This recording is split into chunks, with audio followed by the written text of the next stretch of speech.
Hey, what's going on, everyone? Welcome back to another video. Sorry I've been away for a few days. Had to do some traveling, go attend a wedding.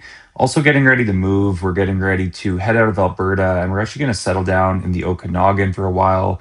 Hopefully, should be a good lifestyle change. The winters here in Alberta have just been dragging on over the last few years. Anyways, guys, let's jump straight into the video. And as always, nothing here is financial advice. So what I want to do is a quick market overview, and then I want to jump into Evolve. They have declared their distributions. There's also a new ETF that we will quickly look at. So we look at the S&P 500. We're up 12% already for the year, and kind of flat for the week. And the Nasdaq, we're down just over 1% for this week, and we are up over 13% year to date. So that's looking good. As far as in the news, it looks like Canada and the US are getting ready to solidify their trade agreement. So hopefully that is going to be a good thing. We'll see how that all looks when the details come out. Should be coming out here any day now. The rest of these ETFs, you guys can see most of the high yield ETFs that I'm tracking here have been either slightly down in the red or kind of just flat. Now, I do want to look at a couple because Bitcoin popped today up almost 8%. And we got B-Day that hit over 5% before market close. And we look at BCC. IBIT was up about 6%. And MSTE actually up 12.6 along with MSTR at 12.6. So very good upside capture on MSTE here. So that is really nice to see. And then another sector that was seeing some good green days today was CMCL and pretty much gold, silver, copper, all of the stuff that it holds.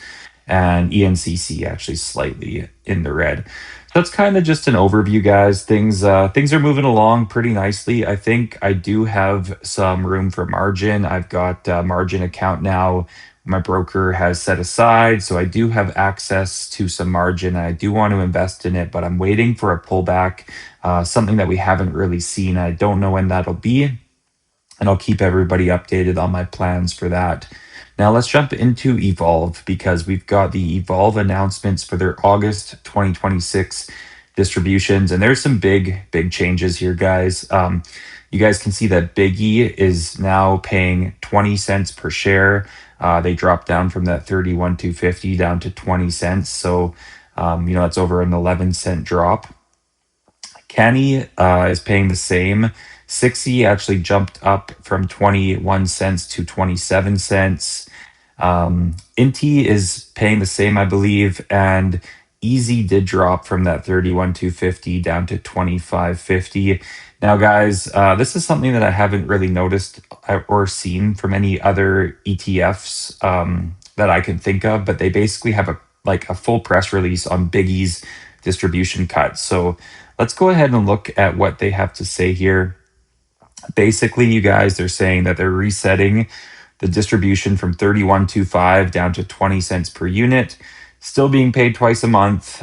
This is going to align with the distribution level that they first set off at when it kind of, aligned with the NAV that it was on that BIGY first started with, right?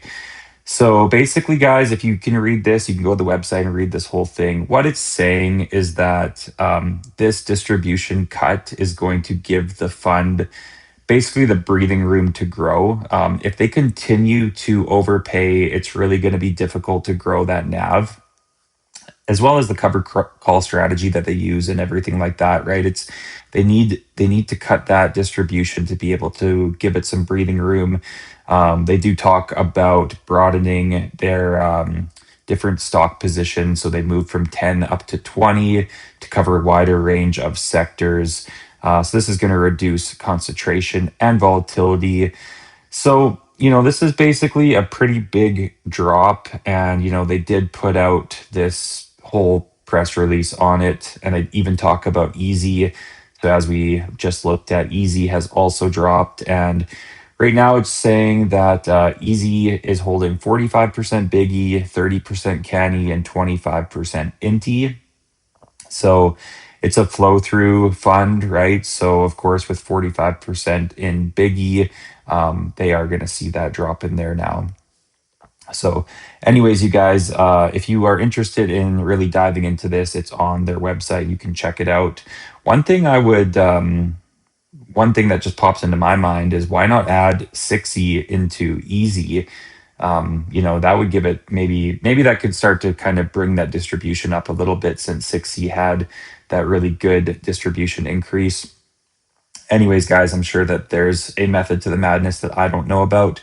Here's all the other distributions that have been declared. So you guys can check those out here.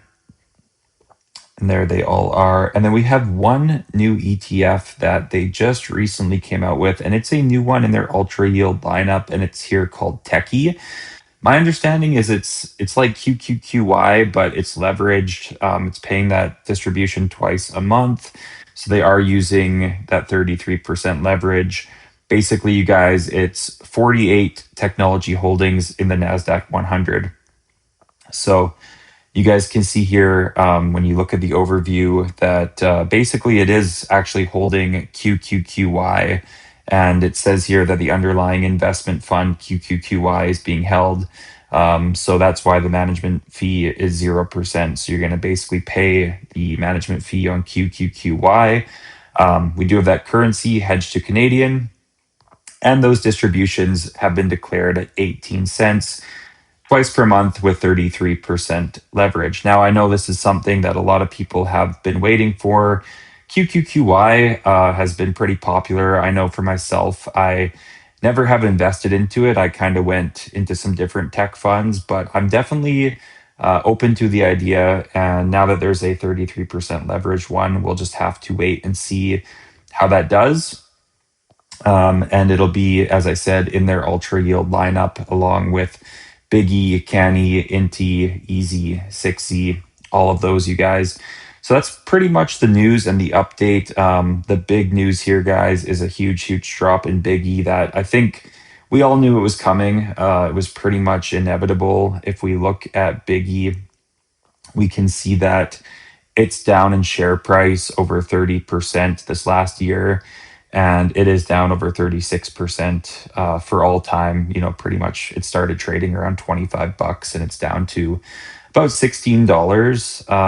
And if we look in the last, yeah, it hasn't really been able to climb in the last few months, but they just recently adjusted that strategy, and now that they've adjusted those dividends, let's give it some time to see if it can recover, and eventually we can see some distributions being increased again over time, hopefully.